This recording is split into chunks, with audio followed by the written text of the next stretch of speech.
Hello friends, welcome to Gardening with Creekside. I am Jenny and welcome to our weekly nursery tour. Now, I know that we have got a ton of new subscribers and followers to our channel. So first of all, welcome. We are so glad you are here. I'll give you just a little brief overview of who we are and what we do. We are Jenny and Jerry Simpson out of Dallas, North Carolina, just west of Charlotte. We are a Zone 7B and we own a nursery center. Not only do we own a nursery garden center, we also are the grower. So the vast majority of our plants that we sell here at the nursery, we grow ourselves. We do bring in certain pieces, hydrangea trees, certain shrubs, pansies, but for the vast majority, we do grow our own. A lot of you found us through our dear sweet friends, Aaron and Laura of Garden Answer. We do these weekly nursery tours so that you can see the viewer what is growing, blooming, and thriving at the nursery kind of in real time. That way, if you're in the area and you want to come shop, you know exactly what we have. These are very informal, very few editing tricks done at all. So a lot of times when we talk about plants, I will try to show you the name of the tag or the plant tag, but not always does it show up. So again, very informal. Now, because it is October and we are in North Carolina, one of the great seasonal colors for us in the South are these magnificent, beautiful pansies and violas and the different components that go with it. So basically, pansies and violas for us in the South are great seasonal color that we use in the fall, winter, and early spring because those plants are cool weather plants. For us, in mid-spring into summer is way too hot. They cannot handle it. They do really well in our fall, winter, early spring. Now, I said violas and pansies. What is the difference? Well, the initial difference in between a pansy and a viola is that violas are a lot smaller. So you can see these sweet little heads of violas. They just have these little sweet little faces. And of course, just like pansies, they come in all sorts of different colors. Violas rather, sorry, words are hard sometimes. Violas, Johnny Jump Ups, they are that smaller bloom on it, but there are more blooms per plant. They are also a little bit more cold tolerant, so they will continue to produce blooms even in those cooler months when maybe pansies take a little bit of a break. So violas have that nice small face on them. That's how you can kind of initially tell the difference. Because if you look over here, nice big happy faces, these are pansies. Pansies, again, their blooms are bigger, so there's a little bit fewer blooms per plant. And like I said, in our coldest months, even here in the South, maybe like January into February, maybe they're not going to bloom or they're not going to bloom as much, but as soon as the weather warms up just a smidge, they will continue to have gorgeous blooms on them all the way up. Really, I've even been so lucky as to get them to go through June, which is a little crazy. So here at the nursery, we have all the things that you need for your beautiful fall containers, whether you want something that is ready-made. We have got these beautiful hanging baskets. These are the cocoa liners, and they have a mix of all sorts of things in here. Each ones are kind of different. This one actually has violas, Ascot Rainbow, which is a great perennial, the Dusty Miller, which is also a perennial for us. So that's the look on this one.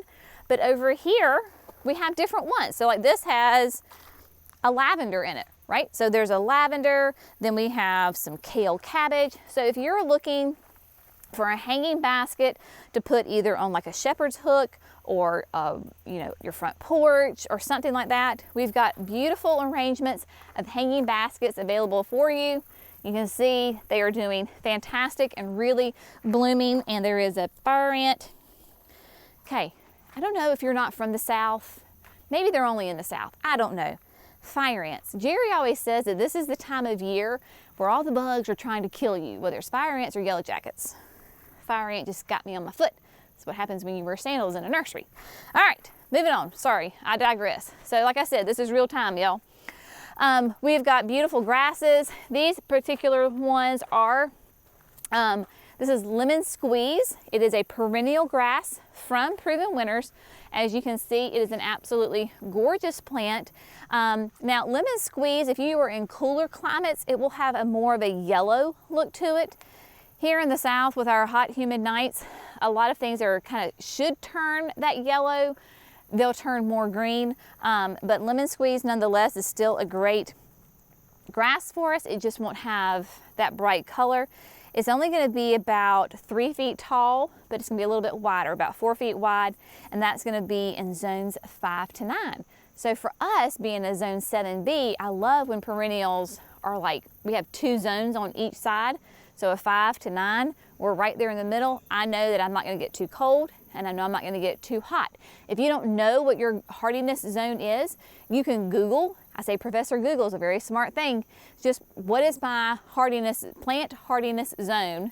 Put your zip code in, and then it will tell you. So if you're a new gardener and you don't know your zone, that's very important, and you make sure that you have that because it doesn't matter with your annuals, but your perennials and your shrubs and your trees, it matters.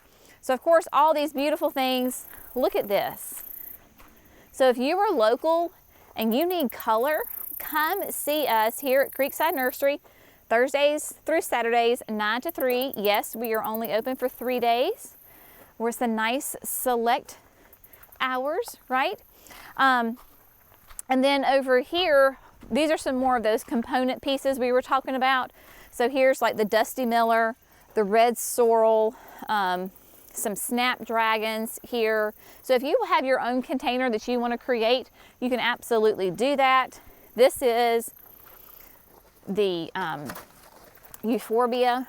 I tell you, Ascot Rainbow is one of my absolute favorite perennials, hands down, whether it's in a container or not. In fact, I didn't even think about putting it in a mixed container, but Heather, who is just a wonderful asset to our nursery, said, oh yeah, let's put that in there. So basically it'll grow to be about 20 inches tall. I've noticed mine here gets a little bit taller than that. Again, hardy in zones 5 to 9, but just look at that color. Just gorgeous, and it's really soft. And Jerry's phone's going off because it's just, everybody wants a little piece of him right now, so he's gonna turn that thing off. I tell you what, y'all, it's fun. All the kales and the cabbages, the Swiss chard, all the things, the cardoon, make great component pieces that you can put together. All right, let's walk over here. It is, and I tell people, it's kind of like a little disclaimer. We're October in the South. Things are starting to look sad. If you have followed us for any length of time, you know that this is the Cleopatra canna lily, and I think she's about to be done for the season. You can tell she's looking a little sad. She had been just all season long, absolutely glorious. We will have this next year because it just does those gorgeous colors, the variegated leaves. On the same plant, you can get red and yellow blooms, just really pretty. But we are in the process of doing those cleanups, containers, getting cleaned up. This late summer container that we did had a mandevilla and a coleus in it. It's looking sad. It is time to say you have done a good and faithful job, and thank you for your service. So we're in the process of doing cleanups around here, but you can see fall is really starting to come here to North Carolina as far as the leaves are starting to change a little bit. It's starting to drop some leaves and the pine needles are starting to fall. But then again, you've got some other great annuals that are still just rocking it out. They're just as happy as can be. This was if you're a shade person and you think you can't get any annual color, oh no. This was Proven Winners, the Rocapuco Rose, I believe, which is a beautiful double impatient. I mean, I believe this was Rose. Just a gorgeous one. So don't think that if you have shade, you can't have any annual color. Oh my goodness, yes you can. Just beautiful. Now, fall is the perfect time to be planting your perennials and your shrubs and your trees. So whether you're wanting to go ahead and plant hostas, now is a great time. Remember, hostas and ferns, any of those perennials, it is the perfect time to go ahead and plant them. Now, you may look at, say, this is, let me find an ostrich fern. So this is an ostrich fern. Its foliage may be looking a little tattered to you. Again, it is October. These guys have been going all year long, all season long, and they're just getting a little tired. Perennials, remember, their main job is to keep a nice, healthy root system. So as the nights get cooler, so forth and so on, you're gonna have a little bit of signs of damage and just tiredness. I just call it tired. They're tired, right? I know all of the gardeners get a little tired, but we want to plant these in the fall so that their roots can get really well established before either one, the cold really hits. So if you're in a colder climate, you want to get these nice and established before your ground freezes. Or for us, the main concern is get these roots really well established before next summer's heat hits, because we have pretty mild winters compared to a lot of you folks. And so the main thing is to get these roots established before the summer heat hits. But we've got all sorts of, hostas galore, as Jerry's just kind of panning. There's hostas and there's ferns. There's gold dust acuba, which is a fantastic evergreen shade plant.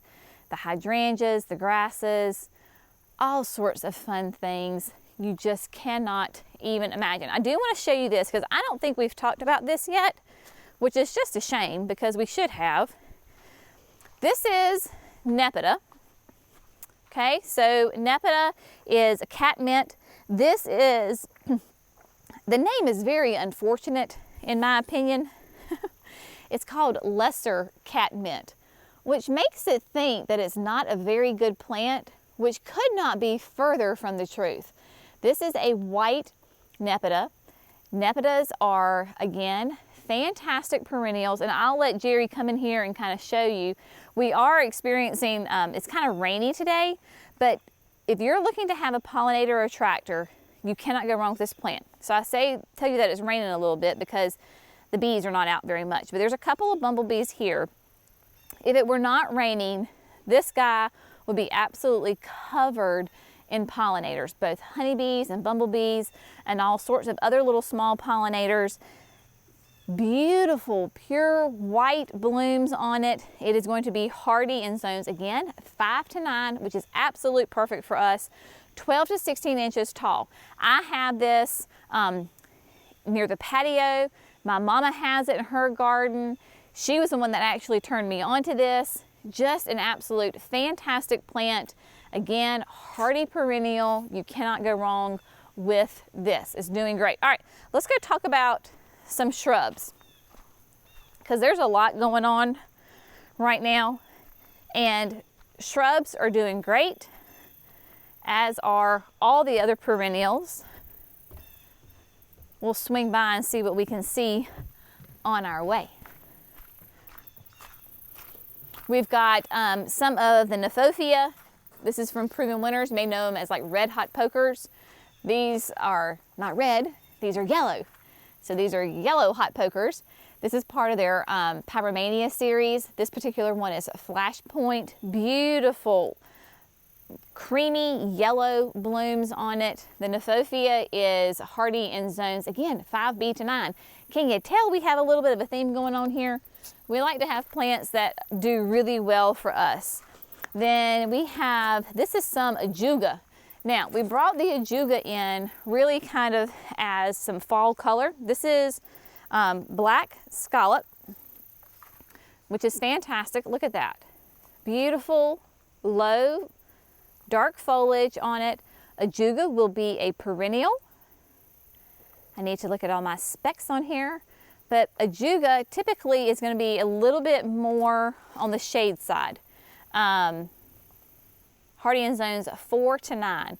So absolutely easy. It's going to be only 4 to 6 inches tall. So if you're looking for kind of a ground cover type deal, Ajuga is nice, and it's nice and tight. It's a good, strong, sturdy plant. So you don't have to worry about that. Of course, the Sweet Romance Lavender from Proven Winners. Just a wonderful, continuous blooming plant. Of course, you get those great, beautiful blooms on it that smell amazing. These are a little on the smaller side for right now, again, because we brought them in and we grew them up. So you can see that some of them are putting on their first sets of blooms, but that is what the deal is there. And then the Cat's Pajamas, which is Proven Winners Nepeta, nice blue blooms on that. All right, let's move on down here, I think, to the shrub light and see what's going on. I tell you, Jerry has a pretty hard job keeping up with me because I'm kind of like a little boop, boop, boop, boop, boop, all over the place because I want to show you all the great things that are going on. But yes, the mums will swing by this way as we're going. These are all the mums that we have left. Our customers have been great in coming and getting their mums. So if you are local and you need some nice, big, pretty mums, then we have got them. We've got the oranges, the yellows, and then in the back corner are whites. They start out a nice kind of a creamy yellow, and then they open up to a white. Really pretty. We've got some that you can see that are in full bloom and some that are just starting to crack color, because remember, we've talked about this several times before, that mums, you'll have early bloomers, mid bloomers, and late bloomers. How do you know what it is? Well, when are they blooming? That's the easiest way to tell. I do want to show you this, that Heather created and planted this water trough for the fall. So she took all of those great components that we just went over and put it together for the water trough. Now, the Prince Tut, of course, was left over from the spring-summer planting. It is doing magnificently well, but look how she came in and underplanted using violas and pansies and the kale and the euphorbia, and there's snapdragons in there, and then the red sorrel, all sorts of beautiful things that she has in there that are just beautiful. She did up a barrel, threw a grass in there, and Dusty Miller, and the Ajuga. Ajuga is right there on the corner. Gorgeous, absolutely beautiful. This will handle the cool temperatures like an absolute champ. So just channel your inner Heather and get those going. Really, really pretty. Now, some of the things that are like, first of all, like just popping for me are these hydrangeas. Now, this again, we were growing these from, these came in as a quart-size container. I don't know, it was late summer, I believe it was. This is the new Firelight Tidbit from Proven Winners. Firelight Tidbit is a magnificent, beautiful panicle hydrangea, and you can see when Jerry pans back down that they are starting to take on those beautiful pink colors. Now, typically we would not have so much white right now. This is because they were just planted this summer, so they're a little bit behind. But the Firelights will take on this beautiful pink hue. For us in the south, with our hot, humid nights, a lot of the panicles that should turn to a nice, pretty pink, a lot of times will not. They will go from a cream, maybe if it's like a limelight, they'll turn that limey green, and then they'll go to brown because they need cool nights to turn pink. These are turning pink, obviously, like I said, because they're a little bit delayed and they are getting those cool nights. What we love about this plant is that it's a nice petite version, and it is going to be only 2 to 3 feet tall and wide. Firelights are the big daddies, right? And they do turn for us here in the south. It's the only hydrangea that I have that will consistently turn pink. So Firelight Tidbit, if you don't have that big space, you need a little small space, or you have a container, then this is a great one for you. It is going to be hardy in zones 3 to 8. Beautiful, nice, gorgeous foliage on it, but will turn the pink hue as well. And then one of our big, huge favorite successes out of the new introductions for this year from Proven Winners are the Yin and Yang Viburnum. Now, Yin and Yang were specifically bred for the southern climates. So they're only hardy in zones, I believe it's 7 to 8. Let me double check that. 7B to 9. These are beautiful evergreen shrubs that will put on little white flowers in late spring. If you have both a yin and a yang, then they can cross-pollinate and they will create little berries on it. This is a fantastic alternate if you don't like boxwoods or you want something that's nice and low and wide as a foundation planting against your house. Yin and yang is fantastic. Japanese beetles don't like them. Aphids don't get on them. Really no pests that I found got on my yin and yang this growing season, and they have just grown really well and done just magnificently well in our landscape. We love these. Now, here in the south, it is time for the reblooming azaleas to go ahead and start reblooming. So whether it is the Encore azaleas or it's the Proven Winners azaleas, both of these are reblooming azaleas that will, of course, put on a beautiful flush of blooms in the spring. Then sometimes in the midsummer, they'll put on some blooms, but really again in the fall is when they really kind of take off. So if you are a fan of azaleas or want to add azaleas, then this is a great time to go ahead and do that. Any of your shrubs and trees, again, we want to get those roots really well established through the winter. That way, when it comes summertime, it's a lot less work on you. But I think you can tell, definitely, if Jerry can like kind of pan as far as the landscape goes, that the seasons are turning here in North Carolina. We've been gone. Of course, we were gone to Laura and Aaron's, and then we took a little family vacation for a couple of days at the beach with the kiddos.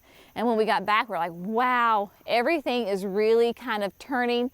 The main trees that you see are turning are the tulip poplars. They're some of the first ones to go ahead and turn. And then the other oaks and so forth, the maples will turn after those guys. But it sure is a welcome sight, and we are ready for fall. I don't know about y'all, but we are. Don't you love these sweet little violas right here? Just a little side note. Simple. I'm all about some simple things these days. So we have the spiral, the arborvitae. Just put violas around the bottom, a white pot. Absolutely gorgeous. If you're in the area, we'd love to see you. Come see us Thursdays through Saturday, 9 to 3. As always, thank you so much for gardening with Creekside. Y'all have a great day, and we'll see you in the next video. Bye, friends.